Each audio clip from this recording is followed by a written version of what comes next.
Hey y'all. Thank y'all for showing up tonight. I'm so excited to see each and every one of you here tonight. I just want to basically greet each and every one of you before we get ready to get this show started. Um, I want to make sure that I let everyone know I appreciate you all for being here. I had Mike from Abnormal Investigations on the show a couple of weeks ago. The last show I did was with Mary Fabian from the Pennsylvania Bigfoot Project, and I really wanted to make sure that tonight that I got him back on the show, which we set that up on the last show once I talked to him. And Mike is an amazing guest. Mike has got several subscribers on his channel, several members of his group or whatever, and so he has a great channel. Other than Jeff Nadoni was a person who got started talking about all these unknown canine killings or murders or whatever you want to call it. He got a lot of that started, like talking about these cases or whatever, covering it. And so, because of that, a lot of us who are podcasters, um, a lot of us who are podcasters, a lot of us who are members of groups, a lot of us who are subscribers to different channels, like you look at those cases or whatever, and when you get to deeply looking into it, you get into the point where you kind of get to a situation where you're like, well, there's something to this, and especially when the evidence and the information is put out there, like it's been put out there by Mike, and like in the same way it's been put out there by Jeff Nadoni. They've done extensive research into these cases.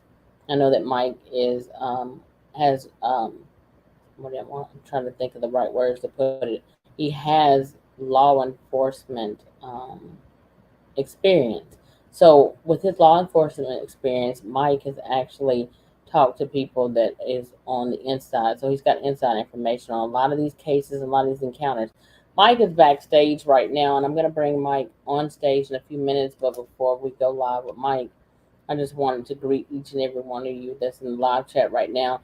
And for those of you who didn't hit the like button, go back out if you don't mind, and hit the like and this live stream right now if y'all don't mind.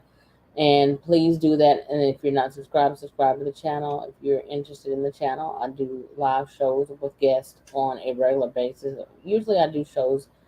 I fallen off for like probably a few months because I had to take a break. Because when we get into this, those of us who are podcasters, a lot of y'all who are members, subscribers, and fans, y'all don't realize we go through a lot of stuff behind the scenes, a lot of drama, a lot of beef, a lot of um, dissension or whatever in the cryptid community, and that's just what it is. And when we get used to that, it's just one of those things that sometimes you got to separate yourself from that in order to regroup and recharge your batteries. Because I feel like there's a certain energy to that, a certain energy of negativity that comes to the cryptid community as a whole. And so sometimes you got to completely redirect and you got to completely recharge your battery and take a step back, because this stuff can sometimes become toxic.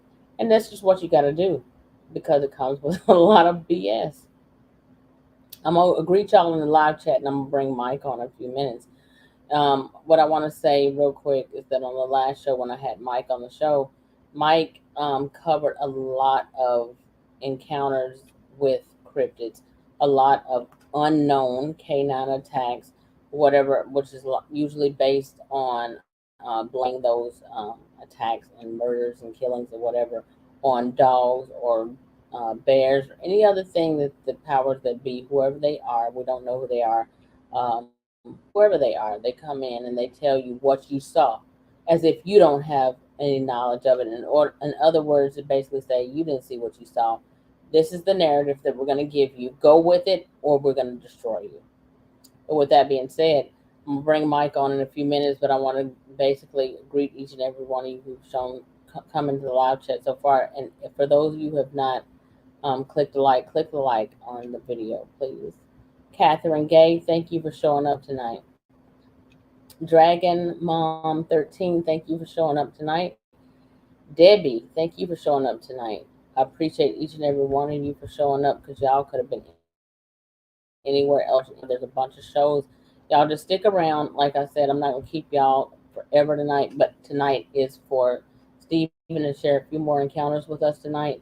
And then And I know in the last show he shared a lot of information, and I want to make sure that tonight on this show tonight, I want to make sure that we do Q&A because he shared so much information on the last show a couple weeks ago that we didn't get to a point where we got to Q&A. So y'all stick around. So Mr. Mills, thank you for showing up tonight. Scott, thank you for showing up. I appreciate your support. Rhonda Mon Petit, thank you for showing up tonight. Thank you for showing up. I don't know even know how to say that, but thank you for showing up tonight. I appreciate you so much, and I really appreciate each and every one of y'all. Y'all stick around. I just want to give props and give a shout out to all the members showing up tonight, and I just want to thank y'all for that. Sheila, thank you for showing up tonight. Sugar Bridges, thank you, my moderator. Thank you for showing up tonight. I appreciate you so much. Thank you. I appreciate your support and participation. So let me go down through here. I'm gonna add Mike on in just a second. North Carolina Cryptid and Paranormal Project. Howdy, how you doing tonight? Tom, thank you for showing up. I appreciate you. Y'all are awesome. I appreciate y'all so much. Y'all stick around because I'm telling y'all that last show was off the chain. And this is a show y'all definitely don't want to miss. Like Mike's gonna take y'all's questions tonight. We're gonna talk about these unknown canine attacks. We're gonna get into it. We're gonna get into it. Peace Brooks. What's up, Peace? How you doing? Janice Janice Blake, thank you for showing up tonight. Y'all let me know in the live chat, can y'all hear me pretty good? Because I just want to know if y'all can hear me okay. I think I already spoke to Catherine Gay. Tamara, thank you for showing up tonight. I always appreciate you no matter what. Dennis Keith Mooney, thank you for showing up tonight. Emmy, Emmy, yep, thank you, Emmy, for showing up tonight. I appreciate you for sure. I appreciate every one of y'all. I'm just like I said, I'm wanting to because I'm gonna let y'all know right now because some of y'all like to reach out to me behind the scenes on Messenger and think that I'm ignoring you. When I get a guest on the show, once I get the guest on the show, I try not to like interrupt the guest by going in and like basically like addressing or saying hello to members and stuff like that or subscribers and stuff. So I try not to do that. I try to do that at the beginning of the show. So I'm doing that now. Scoldman825, thank you for showing up tonight. I appreciate you. Chris Kramer, thank you for showing up tonight. Chris Kramer, I appreciate you. I will send you the link here short minutes. Thank you for showing up. True Origins Unknown, thank you for showing up tonight. I really appreciate your support and your participation. And I'm getting ready to join him in just a second, y'all. I just want to make sure I give all of y'all a shout out that's in the chat right now. I really appreciate all of your support. Bon Hasso, thank you for showing up. And Bon, I am going to have you back on the show again because Bon was a person that I had on the show when I was doing my interviews in the group before I came over to YouTube.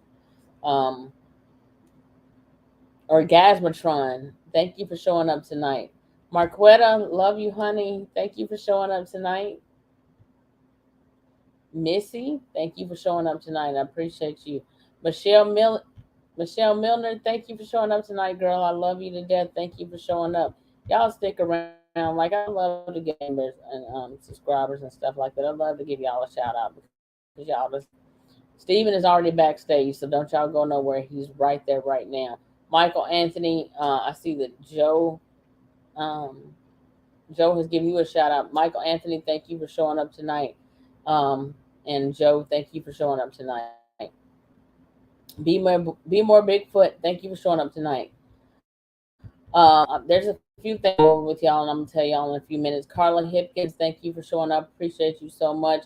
All of y'all who are just in the chat, moderators, y'all let everybody know as they come in and greet everybody as they come in because I won't be able after I get ready to start this interview with Mike in a few minutes. I will not be greeting people as they come in.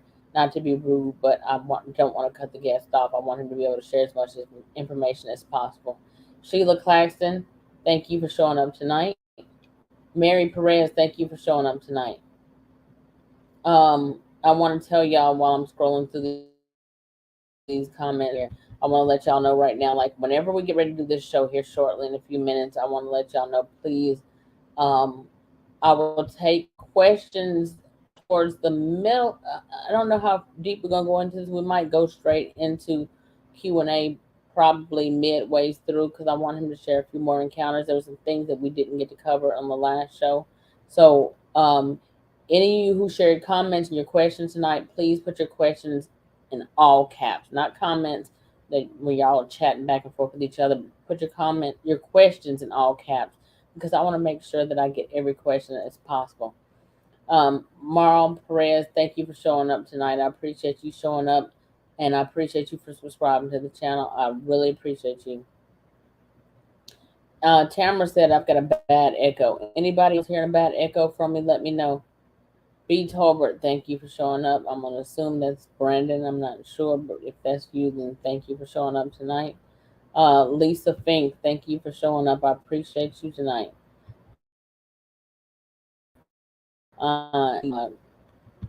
Through these greetings and stuff like that. Cats and peacocks, thank you for showing up. And Davy Jones Locker, what's up? I appreciate you for showing up. I'm getting ready to get right into this. I'm not gonna hold no punches back. We got a great guest on tonight. Hi there, Richard. Hi. Thank you. I appreciate you so much. Thank you for showing up.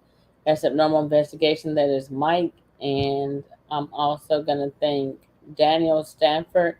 Y'all stick around. I'm getting ready to shut it down because I'm getting ready to add him in here because we can probably go this all day. Mike has like 26 plus thousand subscribers on his channel. But we can probably go all day. Isla Wren or Isla Wren, thank you for showing up tonight. I really appreciate you. Catherine Gay said, hey, Mike. So I'm just gonna go ahead and add him in because, like I said, at the end of the day, this is gonna be a great show. I'm excited about it. Paula Holland, yo, what's up? Thank you for showing up. So without further ado, we're gonna go ahead and add him in right now. Y'all are like just awesome. I'm appreciative of each and every one of you. Thank you for showing up. And I know that a lot of you guys are subscribers and members of channel. So I appreciate each and every one of y'all. I'm gonna add him in right now, and I'm gonna let Mike. For those of you who are not on, did not view the last show, y'all make sure y'all go back to. Let me look real quick because I don't want to tell y'all the wrong episode. But I'm on my channel. If y'all go back to episode 30, this is episode 32 right now. Go back to episode 30. That's part one of my interview with Mike, and I'm getting ready to add Mike in right now. So that being said, y'all let me know if y'all think my audio is off. Y'all let me know down there in the live, and I will definitely try to fix that to the best of my ability. And I'm getting ready to get in the guest. Moderators: B. Tolbert, Marquetta, Sugar Britches, all y'all who are out there camera. Make sure y'all comments and stuff like that. Make sure everybody is like being respectful in the comments and stuff like that. And make sure that y'all doing your job as moderators in order to remove any negative, disrespectful comments. And with that being said, y'all let everybody know who come in. Y'all greet them, and also anybody who comes in the chat that gets ready to ask questions and stuff like that, ask them if they could please hold their questions until we get ready for Q&A and put their question in all caps. With that being said, and without further ado, let's add on Mike from Abnormal Investigations to the show right now. Mike, how are you doing tonight? Good. How are you? I'm doing great. I'm excited to have you back on for part two.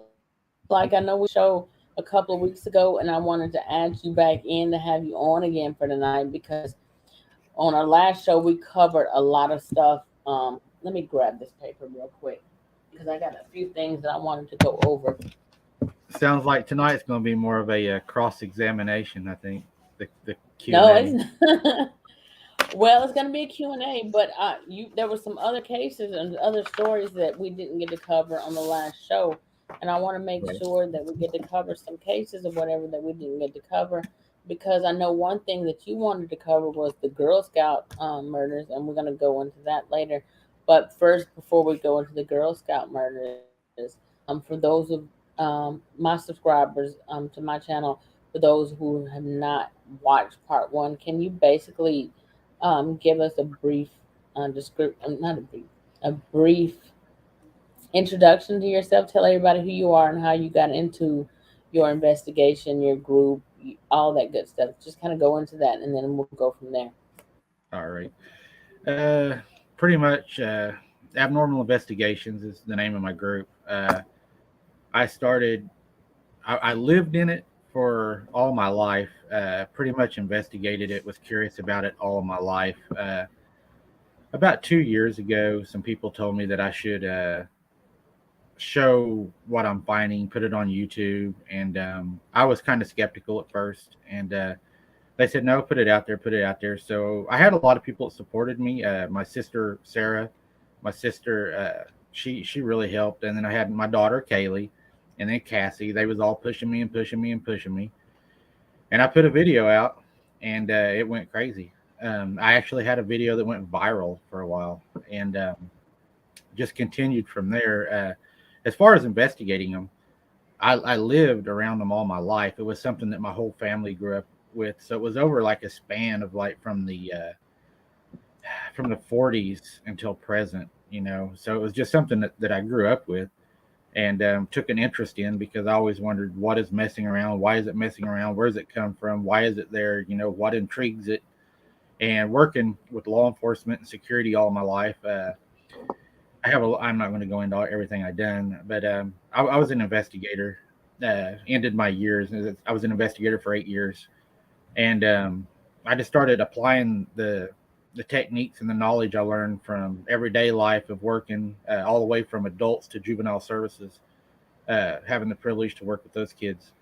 And I just applied what I learned there into the cryptic world and started looking at it as instead of trying to prove something to be a ghost or paranormal or something like that, I put it kind of outside of the box, but still using regular techniques that we know to be proven to work in the court of law. Because if it can be proven in the court of law, it can't be speculation. And the more truth we have, the better we're going to learn what's out there. Anybody can speculate, but a hypothesis, you can have a hypothesis, but I would rather have factual evidence. Absolutely. And Mike, can you tell everybody about your channel? And for those of you who are subscribed to my channel and Mike's channel, if one of y'all would go over to Mike's channel at Normal Investigation and copy and paste the link in the live chat, that would be great. I really appreciate that because Mike has an amazing channel and he shares a lot of eyewitness encounters. Mike covers a lot of cases with cryptids or unknown, like I like to do that, the quote unquote canine killings or whatever, in a lot of these different cases. And we covered a lot of that on the show that I had with him a couple of weeks ago. Mike, can you tell us? I know we covered several different things, and I'm gonna bring up a couple of things. Something like last time I had you on the show, Right. we covered a couple of cases, and a couple of cases that we covered, I did not pull out documentation and paperwork on a couple of those cases at that time because I wasn't prepared. I don't think you know what, I'm gonna take that back. I was prepared, but I'm just at that time, to be honest with you, I didn't have my paperwork and documentation ready on hand. Look at But all them papers you got. I You're ready pulled to you're ready to catch me up tonight. It's what you're ready to do. I pulled the paperwork and documentation since then, and I know you covered the case. And we're gonna bring this up again, and I'm not gonna hold it on too long because there's other cases of whatever that I want to cover. So, but I just want to bring up this because I didn't bring up the paperwork last time on it. So, on Yeah. Mike's show, Mike covered the Cobb County, Tennessee killings or murders or whatever of the two people, Amber Miller and Tony Arns, and all that was on Gemtown Road in Cobb County, Tennessee. Tamara, you said the sound is still bad. Most of the people are in there right now are saying the sound is good. I don't know what to tell you. If it's the Wi-Fi, whatever. Leave out and come back in, or maybe turn on your audio. Mike, can you hear me? Okay. Yeah, you just sound you're not as loud tonight as you was in the first one. You're a little dimmer. Hold on. Let me. Maybe I need to turn up my audio. Y'all, let me know in the chat if my audio is not that good. If I need to turn it up. It's at 52%. So hold on. Y'all, give me a second. Is this better, Mike? Oh yeah, yeah. But I'm also old All too, right, so y'all. I my got the But you can hear me clear. You can hear what I'm saying though. Oh yeah, yeah, no problem. Let me turn that down. That's way too loud. I'm turning down to 71%. That's too loud for me. But I want to cover a couple of things, and then I'm going to let you cover some of the cases on your show. Brandon Sure. said that's better. Now, what I wanted to ask you real quick, on the Amber Miller case, on that Cobb County, Tennessee case, that was that last year? Was that 2021? This is 2023. That was 2021. So this is Yeah. 2023 now. And the case of Amber Miller, and I have her autopsy reports here. Those were both on Jimtown Road. I think Amber Miller's death was in July of 2021. And I received this autopsy report from a source who shared this with me. And the things that they shared with me on this case, it was very interesting. A lot of people don't realize that she was found with, I think, 45% of her flesh missing in that case. So my thing on that, I don't know if that's something that you could probably possibly get from a bear attack or anything like that, and that may be the case. You might possibly be able to get that, but there was other things that were interesting in that. Thank you, Tom. There's other things in that situation that just made the situation, as far as she was concerned, just her alone. I'm going to discuss Tony Arns separately in a few minutes, but I got the autopsy reports here. There were several things in their murders or their deaths or whatever that just was not right. So on the narrative, it says this 29-year-old white female, Amber Miller, died of complications of multiple organ system failure following a vicious dog attack. The witness stated that approximately three dogs attacked Miss Miller in front yard of a local residence. In that same location, another individual was found bitten and mauled, apparently by animals which were suspected to be dogs at the time of investigation. The manner of death is accident. Now, that's just that. Then that is part of that. It goes into what she was wearing at the time of her death. Um, Now, the things hold on, because I want to pull up some of the different things that was brought up in this autopsy report. So it gives like different details of the different wounds that this lady actually suffered from, like during the time of her death. So basically, just imagine being eaten alive or attacked alive by something that you're not even. I'm not going to say, because some people say it was a dog, but in that case, I'm going to ask you before I go into some of these details on this, Mike. Are you aware, or do you know of any information as far as like she was concerned? Was it said that were any of the dogs that they claimed that attacked her, three dogs attacked her in this case, were any dogs put down, or were any dogs taken in or found with her flesh in their body? Yeah. Last I had looked at that case, some dogs were confiscated. They were, of course, took to the animal shelter like they do in all the other cases. They performed DNA, necropsies, fecal matter testing, things of that nature. Destroyed the dogs before the test ever came back, and then the test came back inconclusive that the dogs were not what had caused the attack. And if I remember right, they even went to the guy's property and dug up a dog that had died that he had buried, and they also tested that dog, and that also came back inconclusive. Uh, I won't jump ahead of you, but there's a No, go reason. ahead. Well, it would move over to Tony, and her and Tony being attacked in the same area by pretty much the same mo. Uh, there was what people are not saying is there was a gentleman that was a professional canine trainer that called 911. And whenever he called 911, he said this gentleman was being attacked by something he did not know what it was, accompanied by what looked like a pack of dogs. Whenever the police officers arrived on the scene in their actual report, one of the police officers wrote in his report, he said, I don't know what kind of creature was attacking him, but whenever we arrived, it fled. Later on, he redacted that statement, and the statement was moved to pack of dogs possibly running with a wolf. And then later on, they had an expert come out and say dogs don't run with wolves, and it knocked down to it was probably a larger dog with a smaller pack of dogs. And then, of course, it went down to the narrative of what we have now, as it was dogs, which that didn't even start fitting the narrative because dogs don't like the taste of human flesh. And Really? she would, no, no. I've talked to some professionals I know that also work in law enforcement that are dog handlers, and a dog will not hardly ever consume a human unless they are locked inside of a home where there's an in-home death and the dog has no other way to escape the home, and that body becomes the only source of food. But it's still not what they prefer. They do not prefer the taste of human. And if you'll notice in a lot of the cases now to where people are consumed, law enforcement is learning that people are learning that dogs don't like that. So now they're changing the narrative now to, well, it had to be a bear, or it had to be a cougar, or it had to be a panther. And we'll get more into the panther. I want to talk more about that later about Miss Hamilton.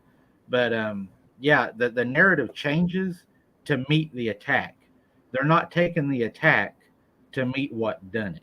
It's what fits the narrative. What can we say would have done this? It's not what did this. And then after the creatures are even, they say that they have been destroyed, the community safe. Then they put out an alert and they say, everybody stay in the early mornings, late evenings. There might be a large predator on the loose. And if you see something, call us. Why are we still looking if the animal's been destroyed? Thank you. Absolutely. And Stephen, Mike, can you also go into the fact that this still an open case and explain why open case in this situation Sure. and why that's a problem? Sure.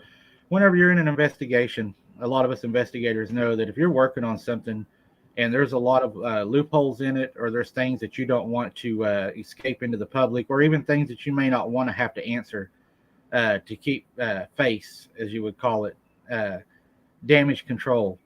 And so what you do is instead of closing a case, you will take it from active to inactive, but you will never close that case. And by not closing that case, you cannot legally make any remarks about that case. And you also cannot file a FOIA on that case, Freedom of Information Act, which means that case is untouchable by anybody that does not have access to that case, i.e., investigators, law enforcement. And they can leave that case opened as long as they want to. And it naturally comes down to it's a supervisor's call how long they leave the case open. So, I mean, you can take a case and say, I'm never going to close this case, kind of like a divorce case. A divorce case, you may get your divorce, but it's not over till the child reaches 18. It's considered an open case. And except for these cases don't have what you would call, I guess, a statute of limitations. They can leave this case opened as long as they want to keep you, me, or anyone else from trying to find the facts or what they have found to, you know, to look at their investigations and to compare notes, pretty much.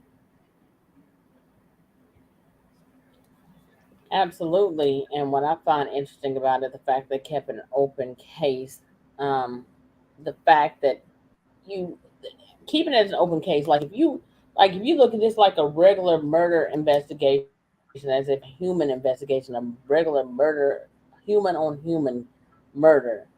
Once they have supposedly apprehended the human murderer of another person, then they're Right. not going to tell you, let us know if you find another person that you feel like is a suspect, because they brought in, Right. based on DNA evidence, who they feel like is actually the actual person by proof of evidence.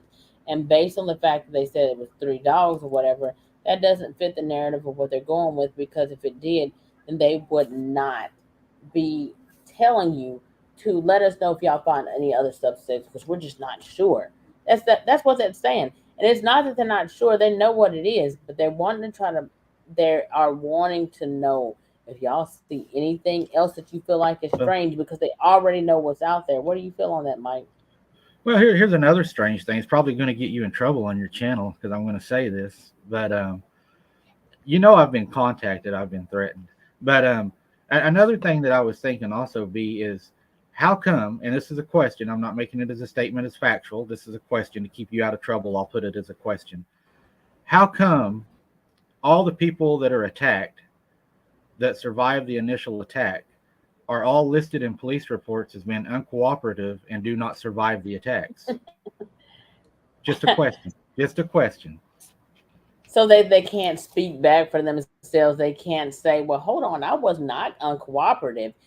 I told you what I saw, but Right. you told me that I saw a dog. You told me I was attacked by a wolf. You told me I was attacked by a bear. You told me shut the hell up and don't talk about it at all, or you going to basically put me out there and make me look crazy. You're gonna put me in a straight jacket. Is basically what y'all done told me. So Or yeah, say that's what we, very or say, interesting. or say what we tell you to say, and you'll go from rags to riches in a two-story house in the country selling your bunny rabbits. Absolutely. Now, it's just interesting to me. It's kind of like you just mentioned the fact that like a lot of these cases, a lot of the times like this is covered up, and just so happens that after the fact, these uncooperative eyewitnesses are then they die a few days later. Now, in the case of Amber Miller out of Cobb County, Tennessee, when she didn't die right off, she ended up dying from organ failure based on the autopsy report. But she lived, I think, for almost a week before she actually passed. And they also said in that case that she was uncooperative. Now, why would anybody, if something's happened to me, whether it's a human or an animal attack, I'm not going to be uncooperative. I'm going to tell you who shot me. I'm going to tell you who stabbed me. I'm going to tell you who raped me. I'm going to do all that. I'm going to give you the evidence that you need in order to bring this person, the person who has like attacked me, to justice, because I want them to pay for it. And if it's an Right. animal that's attacking me, I want y'all to take that in because it's going to attack somebody else. So I'm not going to be uncooperative. So to Right. me, in a situation like that, because even if it was like I've been attacked by somebody's pit bull and that's my next door neighbor, and they dogs and like attack me to the point where I'm getting ready to die, like Mike next door, his pit bull, like Jojo and Boo Boo, they attacked me and they pretty much, this is what happened to me. I want y'all to. So, no, like that's not going to be a witness or a victim to some crime or to some attack that is going to be uncooperative. Uncooperative in a situation like this to me means that these victims would not go along with a narrative that was trying to be pressed on them or pushed on them by law enforcement, and they would not go along with it. And because they wouldn't go along with it, then they put it out there in the story that they were uncooperative, and they put it out there just in case these victims had survived. But just so happens that these victims did not, some of these victims did not survive in these cases. Amber Miller was a perfect example of that because she lived almost a week. She lived almost a Yes. week through this process. Now, Mike, I'm gonna go through because of this, um, some of these things I'm gonna bring up in this autopsy report for Amber Miller. Some of these things I'm gonna bring up. I want to bring up the little girl that you had discussed with me on the last show we had and go deeper into that. But some of the things that it was this autopsy report just on her alone is about 6 or 7 pages long. Um, there was extensive wounds, and one thing I can remember from the original report that was put out there with on the news and on social media was that um, three large dogs were what attacked her, and not only that, one of the other things that was said was that she basically died from several wounds. She died from organ failure. But one of the things that was also very interesting to me on that was the fact that they said at the hospital that there were so many wounds found on her body that they lost count at the hospital. Are you aware of that? Yeah. Probably what they're blaming the organ failure on is they're probably going to say that she went. I would say probably sepsis. That would be my guess. Because they said when they moved her, they were afraid her arms were going to fall off. That was the extent of the Absolutely, damage. That's absolutely, again, and you know, I don't know. Whenever you know, and you know that, yeah, dogs attack people and they'll shred you and stuff. But even the guy that found her laying there said that the dogs were not aggressive toward her or him. So if these dogs were so mean that they're tearing her shreds to shred, why are the dogs not attacking her when he shows up, and why do they not attack him? And the police and first responders also said these dogs were not aggressive. All right. Now on Amber Miller, there's so much here. I can't. I'm not even gonna try to read all this to y'all. I might share the PDF with Mike, and if he wants, like possibly, like somebody's autopsy report. I'm gonna respect the dead, so I'm not gonna share it. I might share it with Mike, but I'm not gonna publicly put it out there. But I will read some of the things on here on this autopsy report that stood out to me the most. Um, there's several different things. The lacerations and the wounds. Number 8 on this list of several different things. I think the list goes on over 13 different injuries that were discussed on this. And I discussed this on one of my prior shows that I had with another eyewitness that I had on the show. But number 8 on here says in the right gluteal region, that's the buttocks region, is its upper quadrant. There's a large, horizontally elongated, deep laceration. Laceration is a cut, y'all, consistent with debrided canine induced trauma. 7.5 by 3.7 inches. The margins of the wound and the base composed of deep subcutaneous fat and muscle are necrotic. So it's saying that the base of that wound is necrotic. That's saying that's dead tissue. Inferior means below to the main lesion. So below the main lesion, there are multiple abrasions and punctured wounds from canine teeth. Clustering of the deep cuts and lacerations consistent with canine activity is observed all over the left buttocks. Now, number 9 on, and that's just that. Now, number 9 on this list, and these some huge wounds. Y'all take into effect. Don't just listen to this for entertainment purposes. Listen to how large these wounds are. You Number said what? 9. 7 inches? Is that what you said? 7 inches? Yeah, but you ain't even heard nothing yet. 7.5 by 3.7 inches. Um, A it dog says with a a lot. mouth that wide. Now, wait till you hear this. Number 9 on this list from the autopsy report: the front and the lateral aspect of the right arm. That's saying the front of the right arm and the lateral means side. The front and the side of the right arm and forearm, along with the elbow. So the right and the front arm, the side of the front arm, along with the elbow and the forearm, that's like saying all the way down to the forearm area. I'm reading y'all the autopsy report. It's about 6 pages long. The front and the lateral aspect of the right arm or forearm, along with the elbow region, demonstrate a large, muscle deep, extensive trauma with subsequent debridement of the necrotic tissue. That's dead muscle tissue, which is approximately 13.5 inches long and up to 5 inches long in its circumference. The upper margin extends over the posterior proximal right arm, distal to the superior means upper margin of that arm. The upper margin of that wound extends over the posterior. Posterior means back. Proximal means between.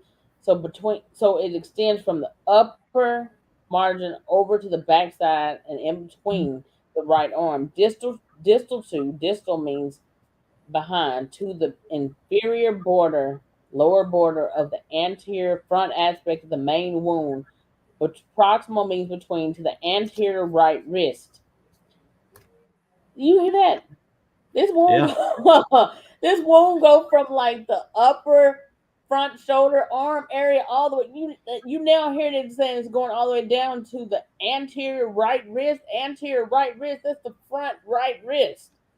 There is another deep oval elongated laceration with evidence of subsequent debridement of 1.3 inches in the greatest dimensions. The remaining strip of preserved skin on the inner and proximal aspect of the right arm is merely 1 inch wide.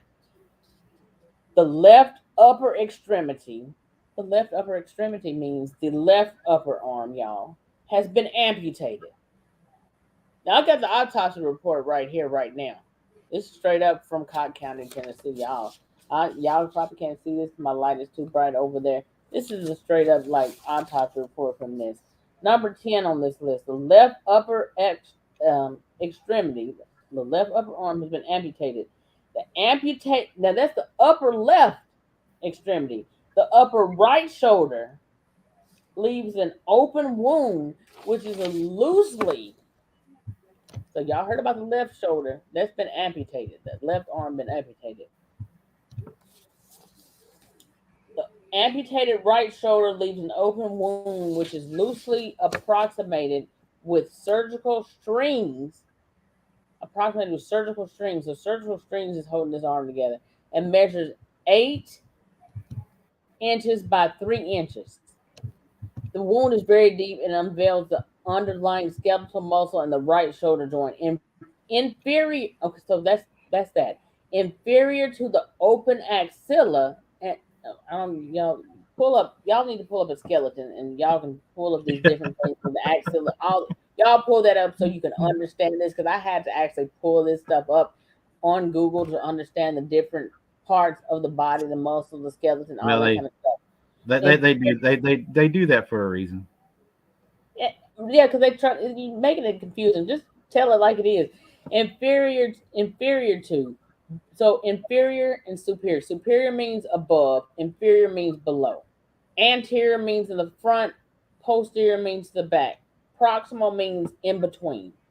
And I'm a dental hygienist, and that kind of goes with what we do as far as teeth are concerned. So that's how I understand the different terminology. So inferior to the open axilla and involving the lateral, that means the side of the left chest, wall, there's another deep 1 inch oval laceration with debrided margins. The separated left upper extremity, the separated left upper arm reveals a protruding reveals a protruding proximal. And I told y'all proximal means in between surgically severed humerus.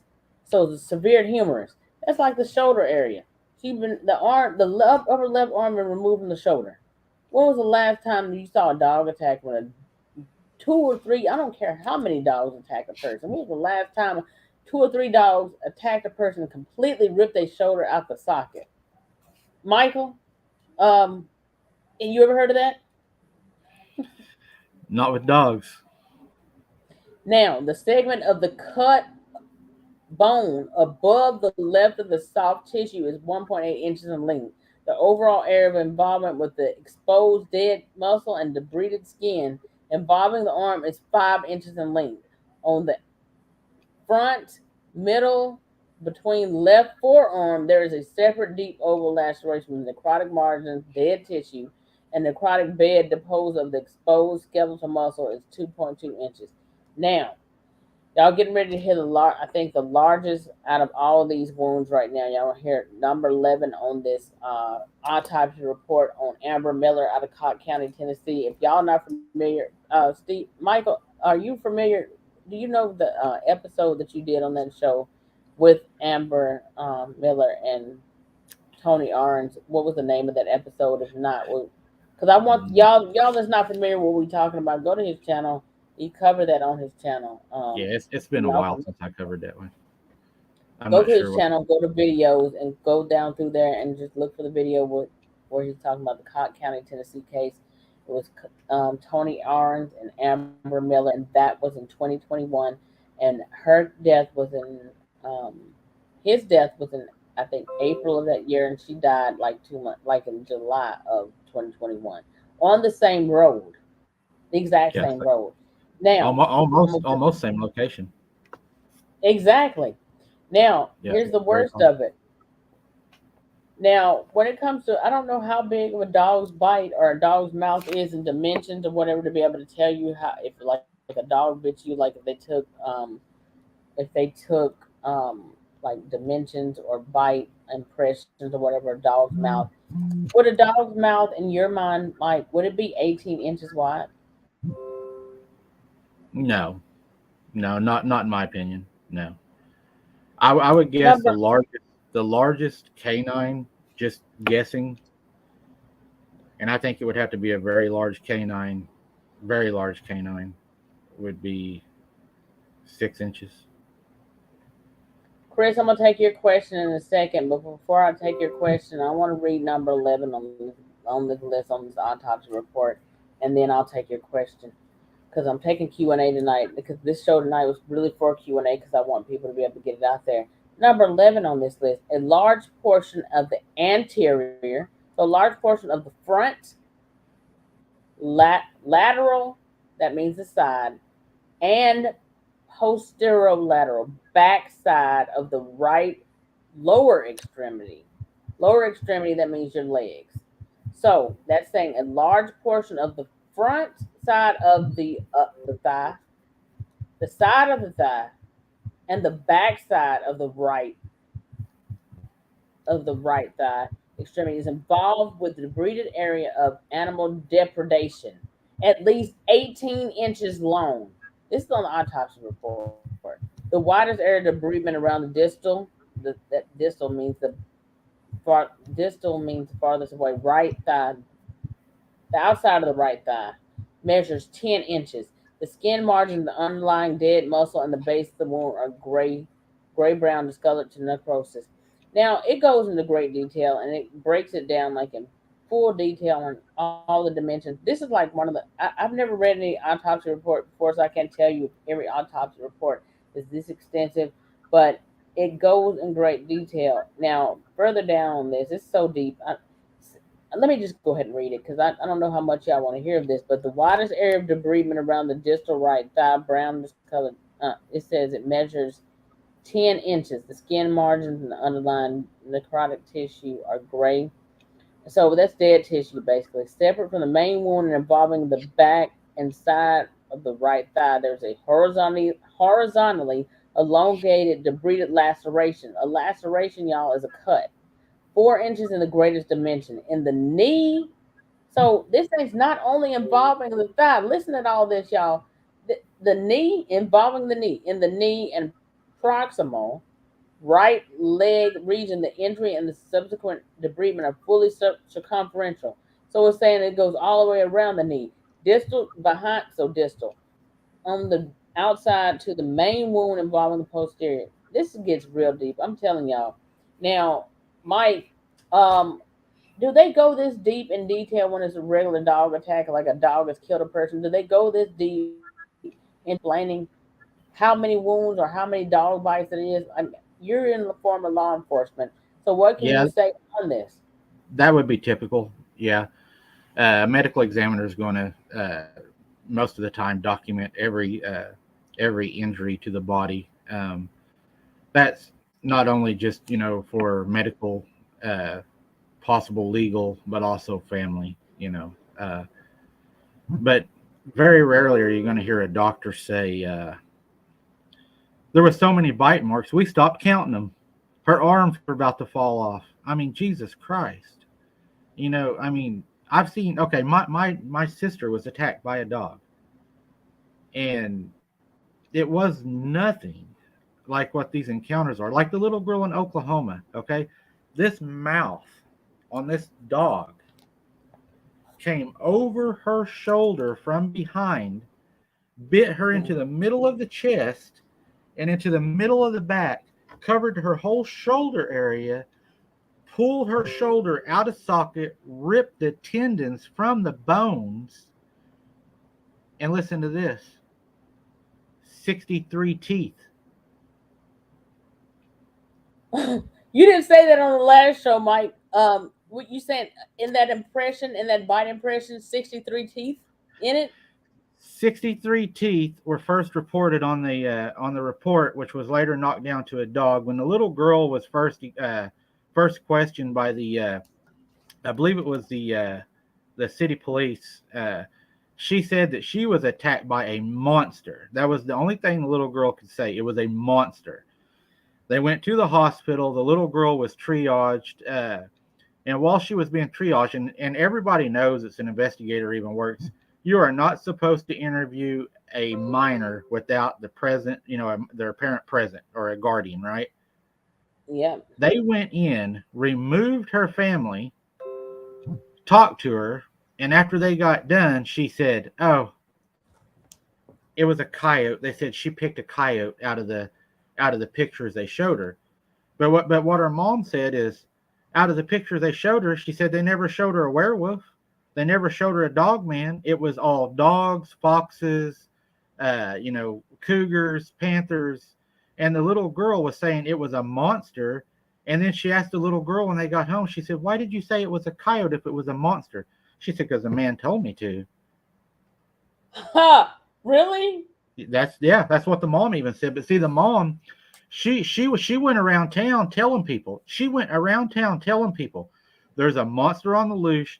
Watch your kids. Your kids are in danger. They're hiding something. They went to her house and told her, if you don't stop, we're going to arrest you for disorderly conduct and for terroristic threats because you're causing chaos in the community and fear. So basically, they told her to shut the hell up, or we're gonna ruin you. Well, she's going And to face multiple felonies. what I was just telling you a few minutes ago, my now thinking on it, this is the perfect example of what I was just saying a few minutes ago. When I said that when it comes down to this, they don't want this information out there, and this is an example of what I say when they say the victim was uncooperative, because the Right. little girl said she saw a monster. But then she told her mother or whatever family that she saw. She told them what she saw. And Now if you you think said, about it, little kids, even my little boy, he's 10 years old. If I tell him, was that a monster or a coyote? He's going to say coyote. They know at that age a monster from a coyote. And a monster doesn't have to be a creature that, like this long fanged thing. A monster to a child can simply be something that they do not recognize as being familiar to them. So whenever they would have showed the pictures to the child in the hospital, the child's going to know it wasn't none of these. It was a monster. But when you got a guy sitting mm-hmm, there going, oh, well, it was this, wasn't it? It could have been this standing maybe on its hind legs when it bit you, or, it could have looked like this. And you know how kids are. You can say, I mean, you can tell a kid for so long that, that there's a tooth fairy and they're going to believe it because an adult told them. Adults are supposed to be right. They're supposed to trust adults. now you just said, so on that little girl, the bite that she got, you said 63 teeth.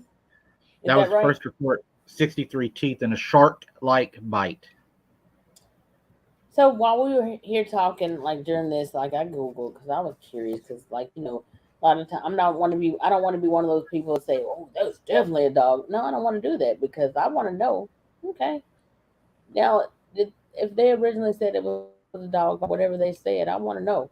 So I googled how many teeth does a dog have, and it says that a puppy has 28 deciduous teeth, and I told you I'm a dental hygienist. Deciduous means baby teeth, also known as milk teeth, which begin to appear 2 weeks after birth and are usually completely grown in 8 to 10 weeks later. Now, going further down on this, what I just looked up, it says that then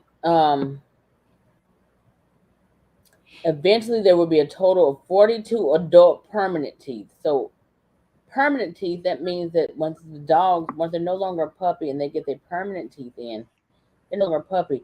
Now, for the most part, they have 42 teeth. This little girl had 63 teeth.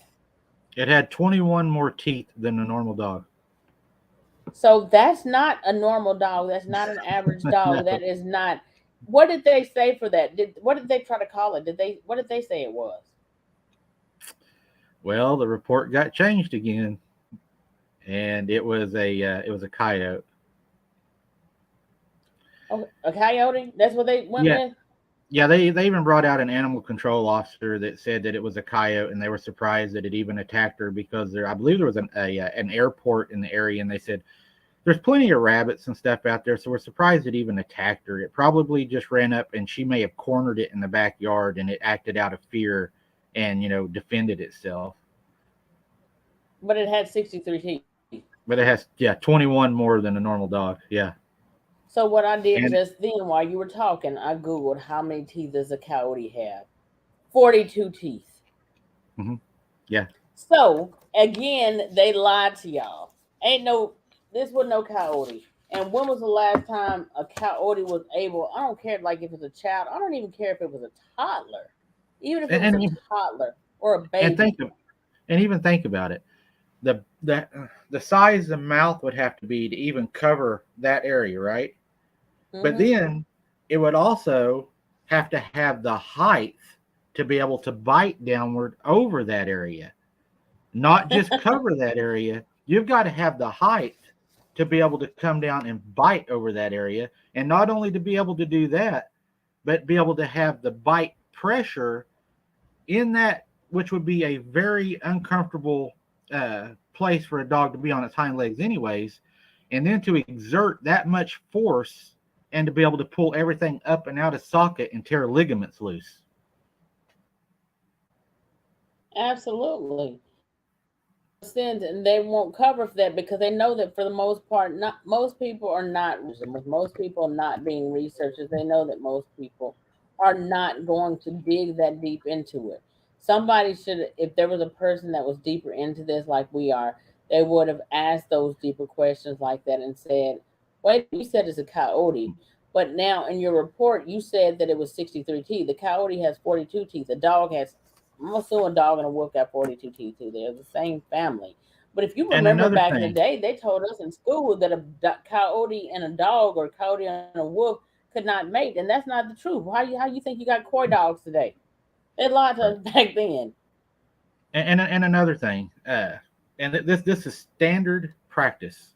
Whenever one of your officers in the field have an incident and they write a report, and then they come back, say 2 hours later, and they happen to remember something else that may have occurred at the incident that may be important or pertinent to the case if it goes to court. You don't hand them their initial report that they've already signed and turned in. What you do is you do another report. We call it an incident report, and you add that to the report.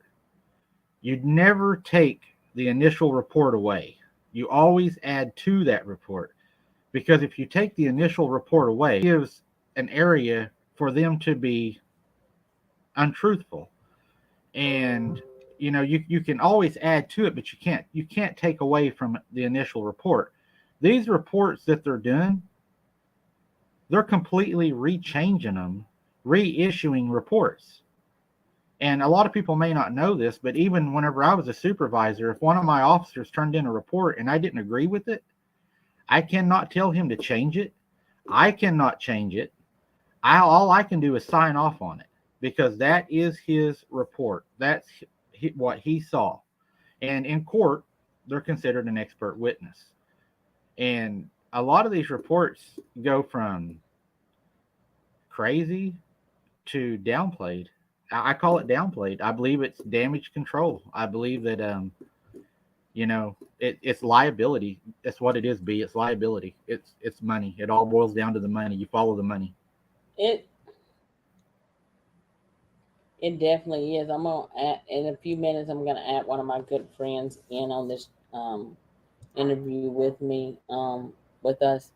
I've had him on several shows with me, but I want to bring him in here in a few minutes to discuss. But I'm gonna start taking y'all viewer questions in a few minutes because I want to make this a thing of Q&A, because on the last shows, and y'all make sure y'all go ahead and get y'all's questions ready in the chat right now. Put your questions in all caps. Mike's gonna be getting off of here around about 9 o'clock. Committed to 2 hours, so I'm gonna start taking y'all questions now because I know that y'all got a lot of questions that you want to ask. But I want to go over a few more things real quick. Dark Woods, if you're still out there, stick around. Keep getting your questions. Y'all make sure y'all put y'all's questions in all caps. I appreciate that because it makes it easier for me to put those up on the screen and to notice y'all's comments. Because I'm scrolling down through here and I want to make sure I don't miss anything. Now, real quick, I'm gonna go over a couple more things real quick. You had some new evidence on the Brenda Hamilton case, but I wanted to bring up another thing real quick on this autopsy report for Amber Miller. This one was another one. I gave you the 18-inch, the wound that was 18 inches long. Now on number 12 on this, involving the front side and back side of the left hip and the adjacent, that means the other left thigh, there's an extensive muscle deep debrided wound consistent with animal depredation and dog bites. The entire area measures 15 and a half by 12 inches. That's a big The poodle. skin, right, the skin and subcutaneous tissue, the skin and the lower, the white meat, I like to call it, area, the skin and subcutaneous tissue margin, as well as the muscle base of the wound are gray brown, discolored and necrotic. Let's say that's dead tissue. This is up on, I guess, by the time she died or whatever. This is what was present. And I don't know if this is like when they first got her in the hospital, if that tissue was already necrotic and dead tissue already when she first got in the hospital. That, if you get any animal bite or certain types of animal bites, that dead tissue, that's necrotic tissue. Um, that's from bacteria from an animal's mouth or from a human's mouth, because humans can bite you and can get that type of bacteria too. But like a lot of times when it comes to these animal attacks or dog men anyway, you will hear about how they already smell like something dead. So it's just Like those big go ahead. lizards, those big lizards, they have all bacteria in their mouth. They say that they're venomous. They're not actually venomous. It's just they have so many strands of bacteria in their mouth. When they bite you, it becomes deadly. It's because they're nasty. It's what they eat. It's disgusting. Now, all I'm gonna say, Yeah. I'm just gonna tell y'all this. When it comes down to these cases, that is not normal. I'm gonna tell you, I don't know how large, and I have to look it up. How large is the dimensions of a dog's bite circumference or whatever when it comes to that? But like I said, I don't care if it was three, four, five dogs. At the end of the day, when was the last time you saw three, four, five dogs actually rip a person's shoulder or arm completely? Not just one; they ripped both of them. Mike did not rip one out the socket. Yes, and remember, dogs do not prefer human flesh. Now, what when you say that, is that on based on a research study? It's based on two canine handlers I've spoke to that have handled dogs for over 10 years. They do Look at the in-home Chris deaths. Kramer here. Yeah, they work in-home deaths and everything, and they know their dogs as well as anybody. You know how they treat their dogs. A police dog is considered a police officer, and them dogs are treated just like a person. They know everything about that dog, and they do not like the taste of flesh. In a worst case scenario, they will eat flesh, but in the movie Alive, when the airplane crashed, the humans ate each other's butt. I mean, if that's all you have, you're going to eat it, but that's not their choice. And if a dog is wild out in the wild, there Well, there's there's too many other things out there that they can eat besides a human that is a lot easier to hunt. It just doesn't fit the narrative. It doesn't make sense. I'm gonna bring my buddy Chris Kramer on with us real quick. Y'all get y'all's questions ready because Oh, we you're got we still got an hour. But real quick, I want to say this. Dark Woods said, from my information, the creature that attacked was a dog man that was a bear-shaped type. Two were released in Tennessee. Real quick, do you feel like the government is releasing these things out on the public? Have you heard any stories that? What do you feel on it? gonna get me in trouble. You're asking hard. Bettina, I think that these creatures have been here since the beginning of time. I am not going to say that our government has not trapped or has access to their DNA and have not altered what they are. Um, I believe that that's a very good possibility, because I know that even during some of the wars, we took the ticks, and they took them out on an island, and they took these ticks and they infested them with now what we know is tick fever and Lyme disease. Those were all military based weaponries that were placed on a tick, and then they got loose, came here, and that's how we got that. So our government is always meddling in something evil to see if we can make it even more eviler. It's not mean enough. What else can we do to it to make it even meaner? So I'm going to say that these creatures were always here Absolutely. because you look back in time, the 1400s. You had women reporting back then that they were watching werewolves eat their children in front of them. You had many times the werewolves would always have a trinket. If you'll notice, if you look back, it was either a belt, a ring, a staff, and they always said it was from the devil. and which tells me black magic, which leads you up to the Girl Scout murders, and we probably don't have time for that, but it all reverts back to cultism, and I think they've been here as long as us. And I mean, you got Jeff, and you got the blood of Noah and his wives and his daughters and so forth that would have came over, that would have brought the Nephilim blood, that the vocal cords and so forth. We don't have time, I know, to go into all that, but yeah, I believe they've always been here, but I'm not going to say that they haven't been altered. That would be my answer. In short, I, I want to take Red Cryptid's question real quick, and after that, I'm gonna add Chris Kramer in. Red Cryptid said, "Any idea which government agency spoke to the child and programmed her to say it was Coyote?"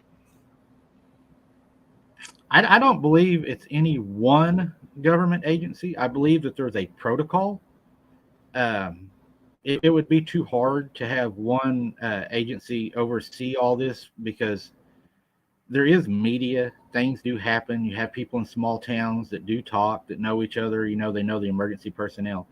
But where you could possibly, and this is speculation again, but where you could possibly get away with that is you have, say, the game wardens in Oklahoma are federal. This is all hypothetical, not trying to ruffle no feathers. But say they show up on the scene, they know what's going on. They say, we're federal, this is animal related, which gives them jurisdiction. And then they say, y'all didn't see that. Just like the McNeilis case. The dad went from, oh yeah, this is what it was, to, oh no, no, no, it was the dog that we found and brought home, and we got a brand new house, brand new car, and we're living our dream. I mean, you follow the money, follow the money. Now I'm gonna bring Chris in because I think Chris had a question earlier, and I'm gonna let him ask it in person. And then y'all in the comments, because we're at 8:11, and we're gonna end the live at 9, because I know that he has other stuff he's gonna do. And if y'all want me to bring him back, that's my buddy, and I will bring him back again. Your I love homie. him, Chris. Thank you. Right? Chris, thank you for joining us tonight. Both of my buddies on the show tonight with me. Chris, how you doing tonight? I'm doing okay. Been an interesting listen for the first hour for sure. Um, Asked a lot of questions. Mike, I've never met you. Hi, I'm Chris. Nice Yes, to meet you, dude. nice to meet you too. Yeah, man. Chris, You know, I want you to go ask your ahead. Dude. question in real time since you on here with him now. Like, ask your question now. Well, I think he kind of answered it already in a roundabout way. What he believes, probably. I don't know. Um, it's kind of a twofold question. I mean, obviously, like just from a straight, um, logical conclusion to some of these things, especially forensically, you would say, well, has anybody ever sampled any of these bites to try and extract some sort of DNA from these things? And then the obvious answer to that is it always comes down to the mysterious they, whatever they is, and I'm so glad you just said that. It's very difficult for me to believe if I think critically, which may be completely wrong anyway.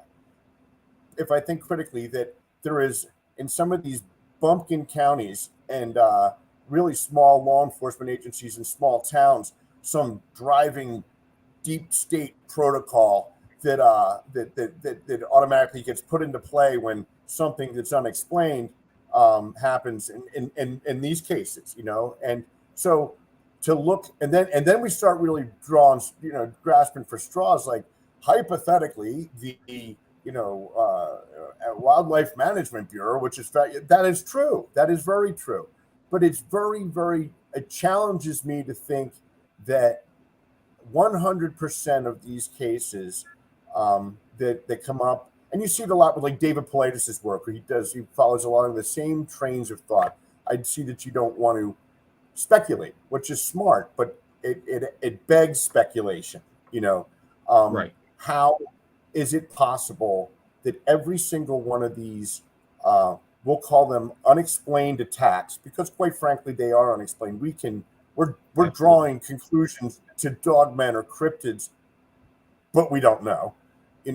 How is it that none of these have ever publicly advanced beyond the stifling of information and the perception that somebody's been manipulated, cajoled, threatened, or bribed to fit a narrative that we all kind of believe is what it is. But there's nothing that ever backs it up. There's nothing that ever backs it up. And I always wonder what that is and why that is. And I'd love to hear your thoughts on that. I'll share a story with you. I'm going to be careful with the names. I do know the officer that was involved.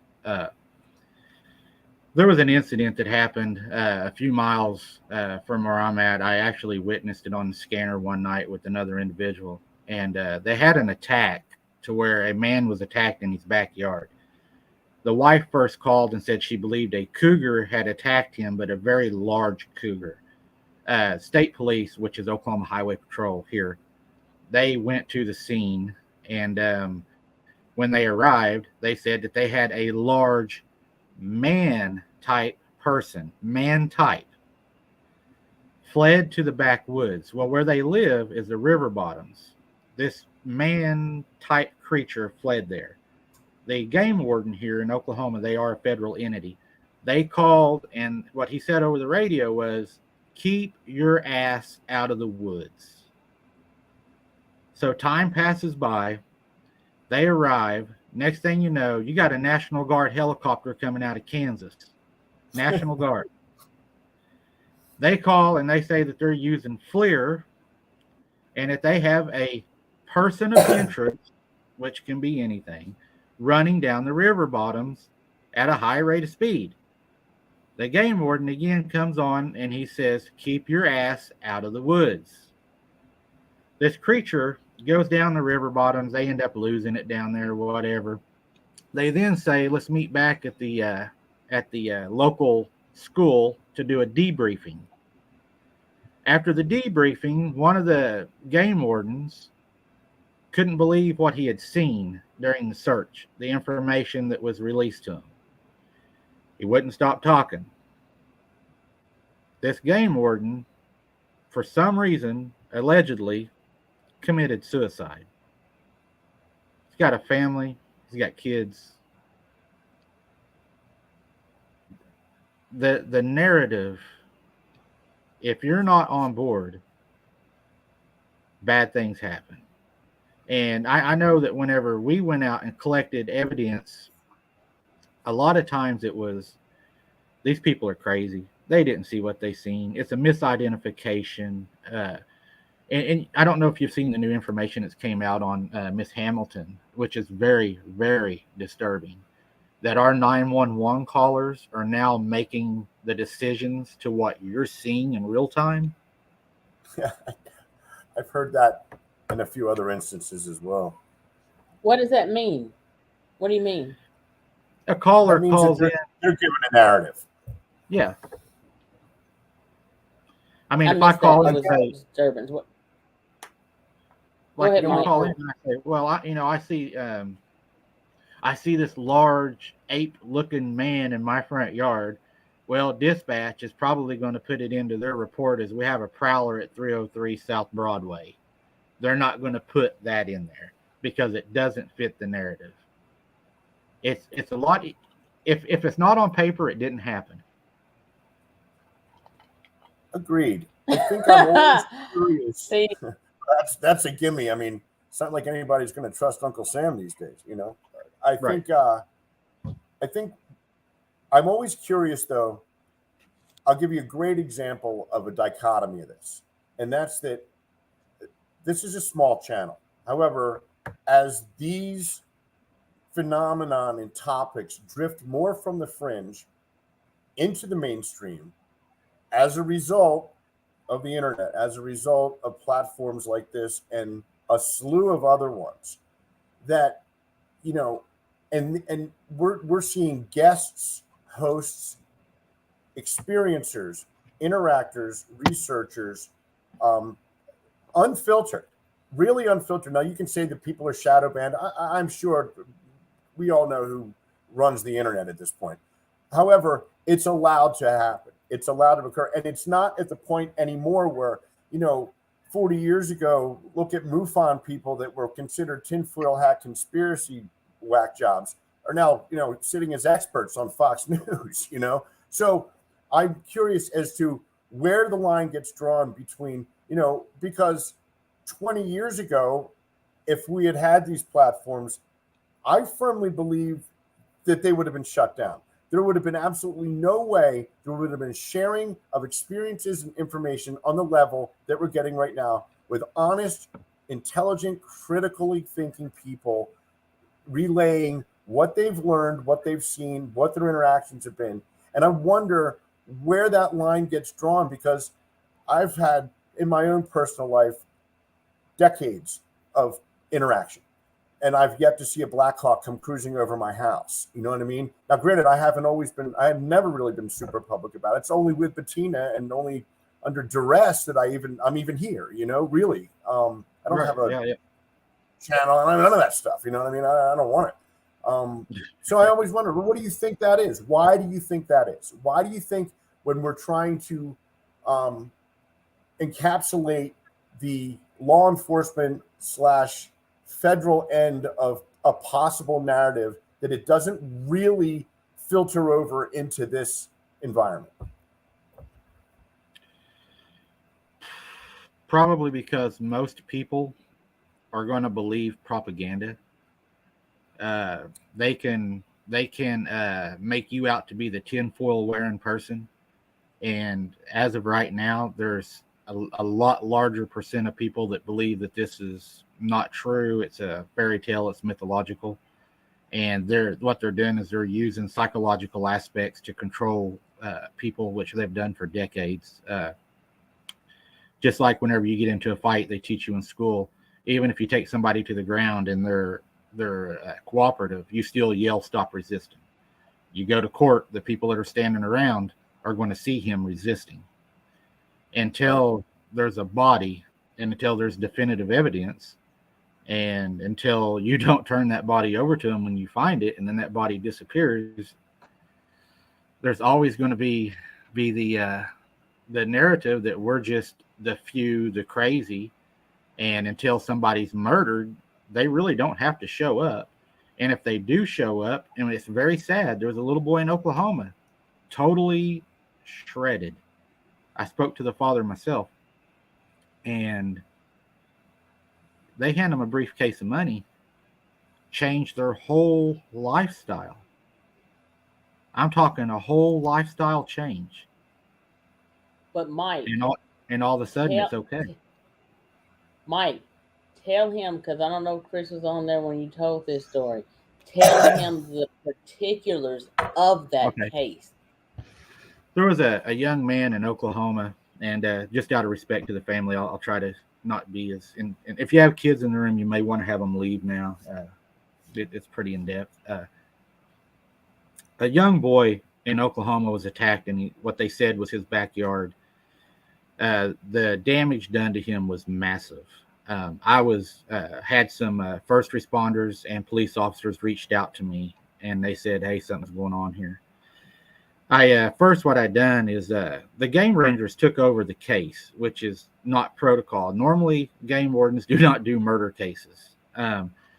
They posted the whereabouts of the attack. Game wardens are good at posting GPS coordinates because they're used to dealing with being in the woods instead of highways, back roads, stuff like that.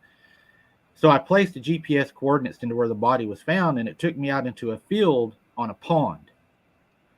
But they're saying the body was found in the backyard. First responders are saying when they arrived at the scene, they weren't allowed to access the backyard. The wardens were in the backyard. I then spoke to the neighbor. The neighbor said that she was outside having a birthday party during the time of the attack. She never heard a dog fight. There's a dog pound across from them. She said them dogs go crazy if anything happens. There was no noise.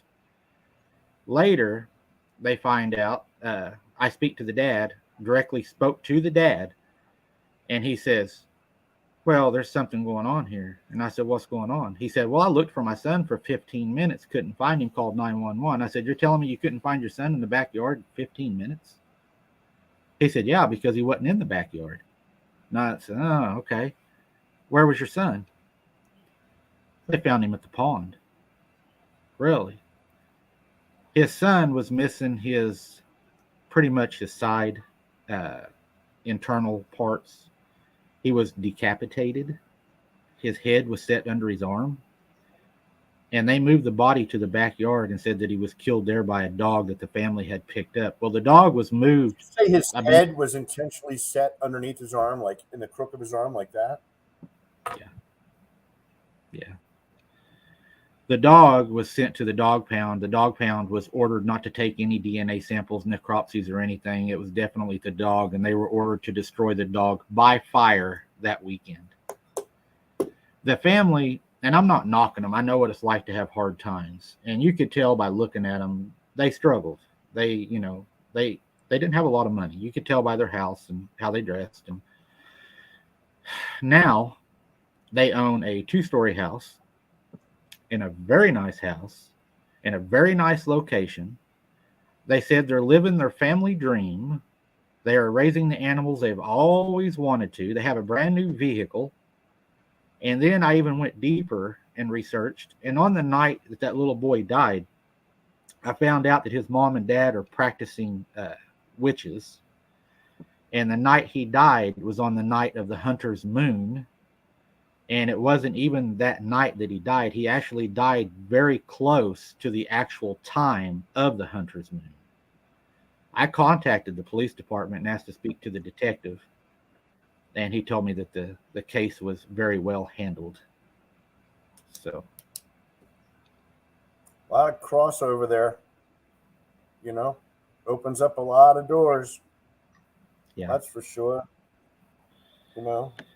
And then later on, as I told B, I don't know how much. Really. Well, I told B even after it happened, the neighbor contacted me. She had called law enforcement the next night because she was freaked out because they got an Army helicopter flying out there by the pond, she said, shooting. Shooting what?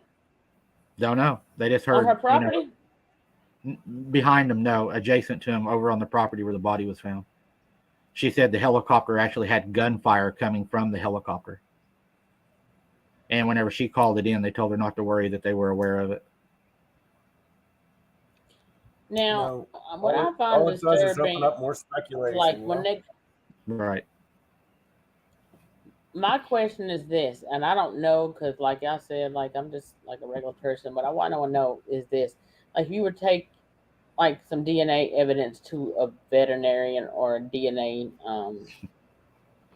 place, and it's a dog, and I don't know, is there a differentiation between a dog's DNA, a coyote's DNA, and a wolf's DNA where they can say that this DNA came from a dog, or wolf, or coyote? Is there differentiation? Can they tell you that definitively? I spoke to our comments about Melba Ketchum on here. Melba Ketchum on here. That's her purvey. I think I'm waiting for the chat to blow up with, well, according to the Sasquatch DNA study, there's nuclear DNA was species. I mean, that's save us. We already, it just happened literally as of course we know that. But I think to your point, what are the odds that some poor family that has this happen to them is going to have the wherewithal to request a DNA study from their mangled child, to be sent not to the coroner's office, but to an animal, geneticist research? Probably not going to happen. The child was cremated by the state. Well, the reason and I'm going to go back to what you just said, but the reason I asked that question was because if they can definitively say this is a fox, this is a coyote, this is a wolf, this is a dog, then at that point for them to, on some of these cases like Cobb County, Tennessee, or Brenda Hamilton or Corey Gottes's case, unknown canine.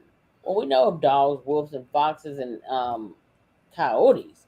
So unknown canine, is this a new species of some type of canine that we just hadn't seen? And what negates that even still is the fact that you mean in all 50 states that, okay, let's just say, well, it's possible that there's not some canine that we haven't seen as of yet. Okay, okay, I'll take that. But out of all 50 states, you mean to tell me that nobody has ever said, I seen something that looked like, I'm not talking about, I'm going to take this outside of dogman right now. I'm putting it to right now. When at any point has anybody else said, I seen something else that looked like a canine? And I'm not talking about chupacabra, because there's two different types of things that people call chupacabra too. And I'll go into that in a few minutes. But what I want to say is that when it comes down to it, at the end of the day, you look at it and it's 50 states. Nobody else has said, I seen this dog and it had zebra stripes. I seen this dog and it looked like. Now, other than what we've been hearing in the last couple of years, this hyena type, like they say, claim was in West Virginia, and then that came out to say, well, people was debating back and forth on that about on Facebook and saying, well, nah, that came out of Africa or South Africa or something like that. But regardless of that one particular situation out of Africa, if that was a South African hunt, and they found this huge as what do you call it? Hyena, that was still much bigger than a regular hyena. Right. Way much bigger. I don't know, Chris, did you see it? I did. I saw the one in West Virginia too. That was a pretty popular pick for a while. That is not. Do you, based on what y'all saw, was that the size of a regular hyena? I don't know No. how big So, they get, even if I it don't think was. so. It was a big one, that's for sure. I think somebody brought up. I just remembered, like, you can do like ancestry.com for dogs, and they pretty much break down. My stepdaughter's done it for her healer rot mix and found out like 4 generations back exactly what's in there. You know what I mean? Like, so that's a thing. You know, that obviously not that hard to do.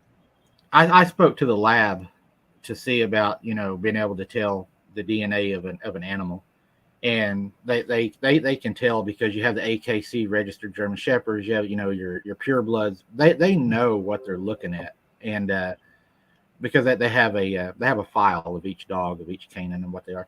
But what it actually should say, and this is from the lab worker, he said they should not be saying it's unknown canine. They should be saying unknown origin. But he said unknown good. origin, unknown sample. Yeah, he said good luck getting them to put that on paper, though. That was always Melba's problem when she did the blind studies on the Sasquatch stuff. Is that once the labs found out what they were handling, that was the result. You know what I mean? She was not allowed to publish because they didn't want to destroy the reputations in their business, and none of that stuff ever came out the way it should have come out. They had to purchase their own science publication just to be able to put it out there. Yeah, then they come down to you and say, "Do you really want to put it out this way? Do you like the funding that you're getting right now?" Destroyed her career. Yeah, really. She was giving testimony in Superior Court in Texas, and now she's one of us. right. Well, and again, like what we was talking about, they count on keeping us the few. As long as you can keep us the few, and you can keep the many that believe these are dogs, you don't have to worry about it. Because I'm sure they probably have. No, go ahead. Whenever you go to take, like if you're going to serve a warrant, for instance, and it's a high risk warrant. Whenever you observe that situation and you're going to go into that situation and you're going to serve that warrant, it's bad to say, but behind the scenes, you do what they call a totality of circumstance. Okay. You determine, is it worth losing 3 officers to serve this warrant? Is it going to save more than those lives? Risk assessment. Yes, sir. And whenever it comes, because I worked with the SOT team, Special Operations and Tactics, and when it comes down to it, if they say, well, yeah, it's worth it, we're going to go in there, it kind of reverts back to the community now. If we're going to have these creatures in our national parks and we're going to let them run, how many people a year can we lose and still cover up for it? When does it become a problem? Maybe that's why we don't shut down the people coming across the border. Undocumented food. That's another whole ball game, isn't it? Get into the Yeah. national park stuff, the missing people stuff. I mean, this thing, this thing asks so many more questions than it ever answers, ever. You know, 30 Yes. years And later, then, and I think I know less now than I thought I knew 25 oh years yeah, ago. whenever I started doing this online, I'm more lost now than I ever was, because I mean the national parks blow my mind because they don't even have to share their investigations. It's all internal. No, you They don't watch. have to share a thing. I mean, even And with even on the Freedom of missing Information people, Act, remember David Paulides?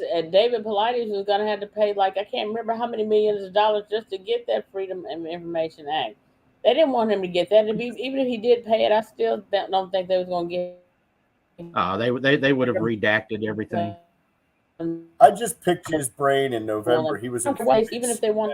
and he was reiterating all that stuff.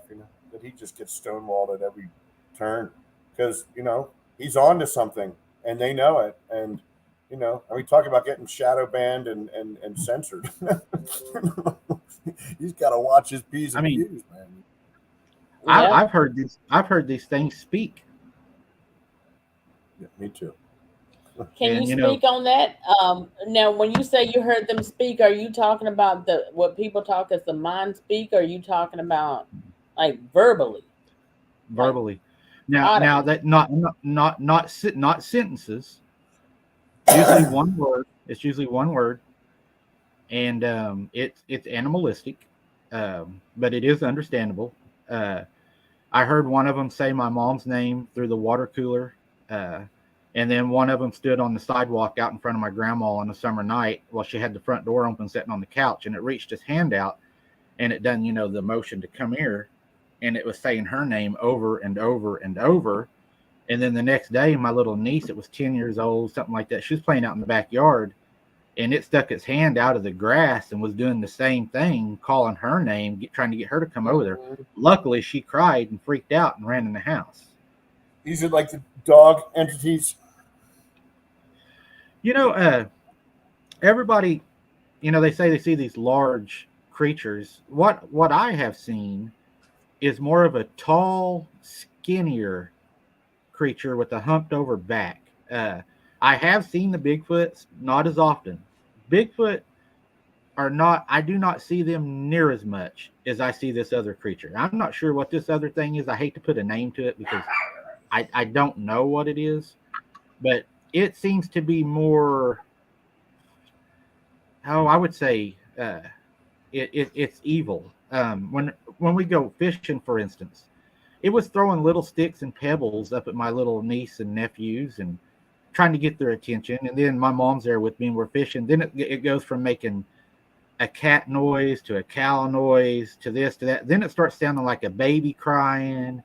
And then, as you ignore it, it gets worse. It starts shaking trees. It starts, slapping the water. And it just gets to the point where you can't fish because you're like, damn, this thing is not going to stop, because you think, well, if you ignore it, it's going to go on. No, you ignore it, it gets louder and braver. And my uncle, I've told B, he was in the Vietnam War, and he's actually what brought this to my granny's. He's actually what caused all this to start happening. He said, Hitchhiker effect. yep, that's what happened. Exactly. He took his wife whenever he was a teen and came back from the war, and they went and sat in this field, and they would spook hunt and get her scared. And one night it jumped on top of his car, and when he came home, it had fish scales all over it. And then from that night on, there it was. That's how it goes, man.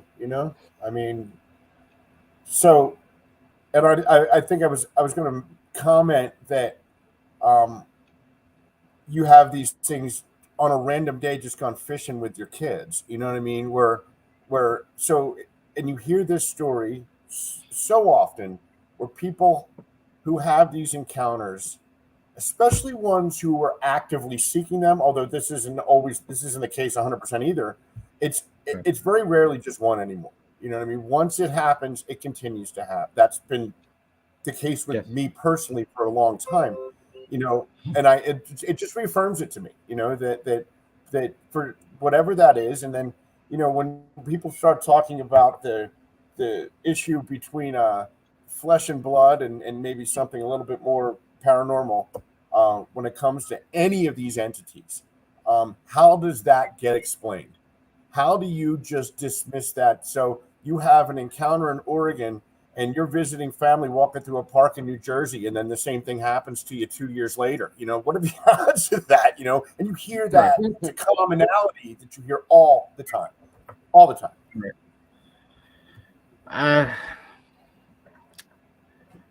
I don't have an answer for that. I know that No one does.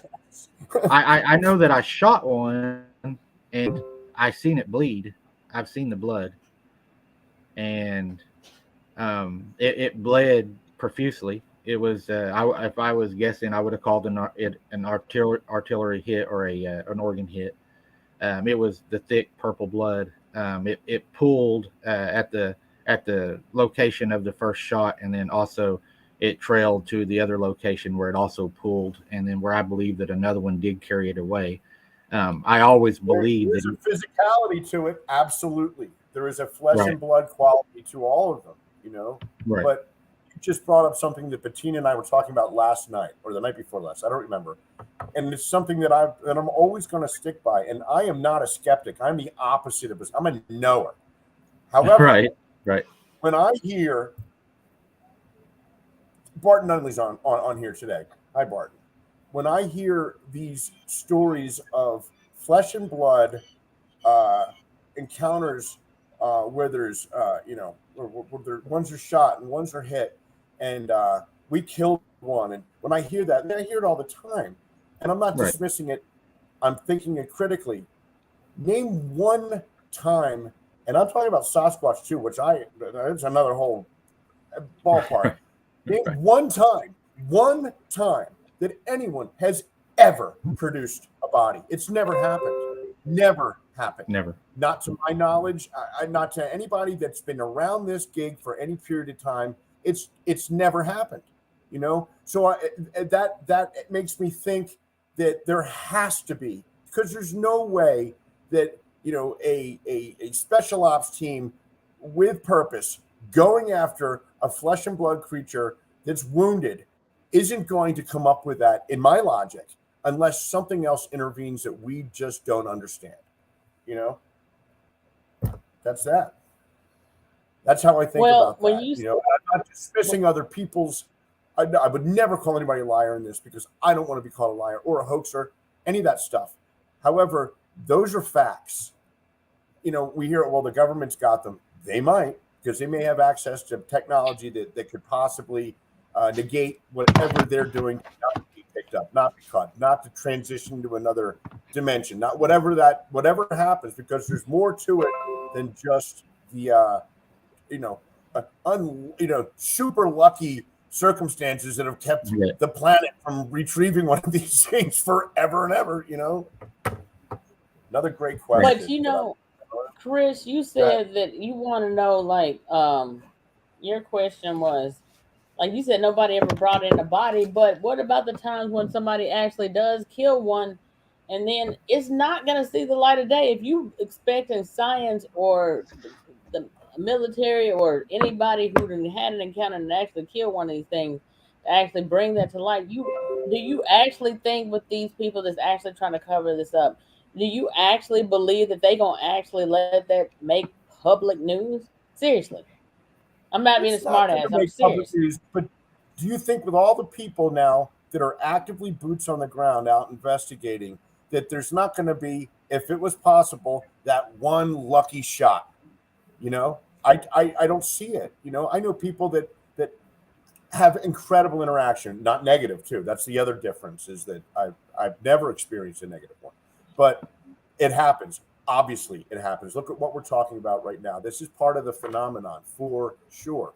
Yet again, there's never, and it always comes down to those screaming for physical evidence. I don't believe the general public, until maybe we go biblical on this, is ever going to have physical evidence. It's not going to happen, other than DNA samples and hair left or a little bit of skin patch or whatever that looks like. I don't think it's going to happen. We don't have the ability to be able to retrieve it. That's what I think. That's what I believe. I don't know that that's true, but decades of evidence play that out. I'm gonna say this, and I'm gonna ask Mike his thoughts on it, but I'm gonna put it to you like this. I feel like that it's gonna take a lot for them to put that out there because there are times that I feel like a body is presented. I feel like there are times when the powers that be are called in, and then there's other times when they just show the hell up out of nowhere. Like, how did so? Because in some of these encounters, like they just showed up out of nowhere. Nobody called anybody. They just showed up. It's like, do you got a camera on these things? You got like some kind of microchip in them, and you know when they life then just like zapped out. How did you know to even show up? But they knew to show up, and these things have been killed before, and people have taken them out. So in that respect, I feel like the bodies have been brought in, but at the same time, I also feel like when bodies are brought in, I feel like those bodies are confiscated just like they did with the Nephilim, just like they did with the giant skeletons that they found. And it was taken off and skirted off the Smithsonian. And then when it was skirted off the Smithsonian, you never heard from it again. You never seen it again. Forbidden archaeology. And that is the shit that they don't want you to know about. That is the shit that they cover up and they take it away because if they don't look how long it took for them to finally admit that UFOs are a real existence and Excuse to the for the most part, most people still don't know as far as UFOs are concerned. Most people still aren't even aware of that. So when it comes down to it, at the end of the day, it's gonna take like to me, and I might be completely wrong like about this, but they're gonna and when this is just like the same thing when it comes to people sharing their some pictures in groups and stuff like that are garbage, and some are really great pictures, and some are hoaxes. But every now and then there is somebody who has really shared a real legitimate picture or real legitimate video in groups and on shows. But when it's too good, then it's a hoax. Well, It's I total. think that I think bodies have been found. I believe people's killed them, but I think the problem is again, it's the programming into the people. What's the first thing you do when you find something you don't know how to deal with? You call 911. Who comes and picks that body up? The government, Hmm. law enforcement. It the only way you're ever going to get it is if somebody has the equipment. Then you got to have the equipment to move it. Look at the size of it. Look at the mass. Where did you kill it? How are you going to move it? Because down in the areas I'm in, there's places you can't drive. You couldn't drive a four wheeler if you wanted to. Uh, and a lot of the people that hunt, you also have to think about that. And it's not a knock on the people that hunt, but a lot of people that hunt don't have the education that a lot of other people have. So when they find something like that, they call the local authorities. And why do they call the local authorities? Not just because they're programmed to do it. It's because they know them personally. They have coffee with them. They eat with them. They're friends, and they call them and they're like, "Hey, Fred, look what I found down here." Well, Fred goes and finds it. Fred puts it out on the radio. His supervisor, well, I'm not sure what to do, and it's not knocking them because I work with the police department, but your smaller towns do not have the training your larger towns have. So what do when they find something they don't know how to deal with? They call the adjacent larger city that has detectives, because not all cities around here have detectives or all that. They come out. Well, we better contact the game wardens. There's the federal, you know, I follow because your reasoning, man. 100%. And I believe that that's a big part of it. But it is illogical to think that it happens that this has happened 100% of the time. That there has always been an out. There has always been a uh, a reason why nothing was ever produced. That that's not logical.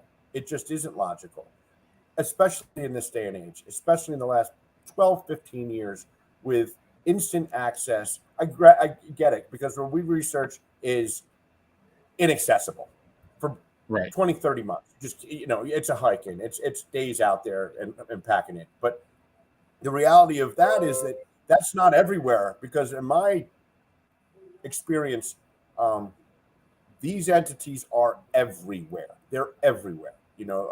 Maybe not in high concentration, but they're in public parks and in the middle of suburbia America. They just are. I mean, it's played out. It's been proven. Back to that point though, it's every single time. You know, There's never been anybody that is, as of now, to my knowledge, ever produced it. And I'm not saying that as a skeptic, because I am not a Right. skeptic. I'm saying that as a why is that? Because we can make suppositions about law enforcement and chains of command and how things get pushed upstairs till it reaches a level where somebody can actually do something about it to obfuscate it and make it go away. 100% of the time, it's like And it's almost like Beach made a point. You know, if 10% of pics on the internet are real and not hoax and legit, and there's a lot more than that, but let's just giving it a low number. That's still 10%.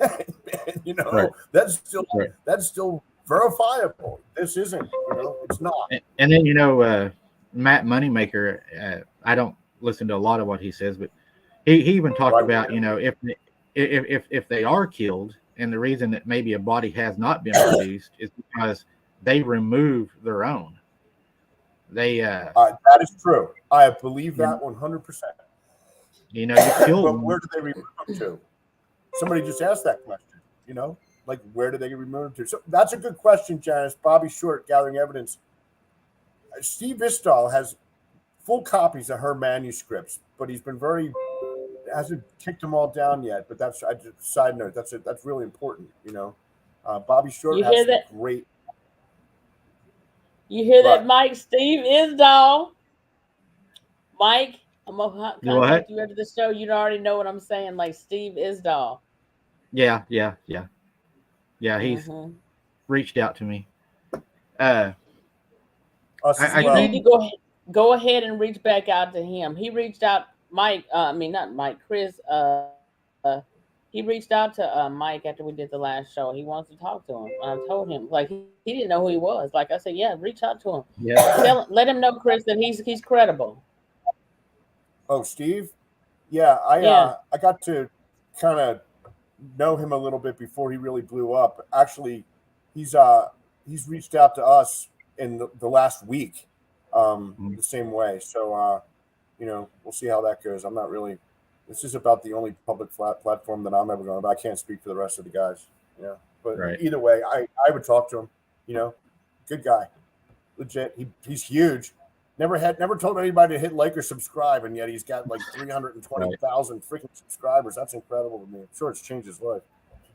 You know, but I think he's one of the few people that I would pay attention to. I believe his intentions are right, and you know, he's more helpful than hurtful, for sure. Right. Well, I try to approach it as And an investigator at any case. Anything is plausible. Uh, I always leave it open to my mind can always be changed according to the evidence, and you can't go into it closed-minded or you've already solved the case. There's no reason even looking into it. Dead in the water. Yeah, you have to real follow. quick. No, go ahead. You have to. Go ahead, Mike. I'm just saying you have to follow the evidence and be willing to, to take wherever it leads you. You have to be willing to accept it, and that's what makes a good investigator. Even if it's against everything you believe, the truth is the truth. I mean, it's going to take you where it's going to take you. That's been my experience.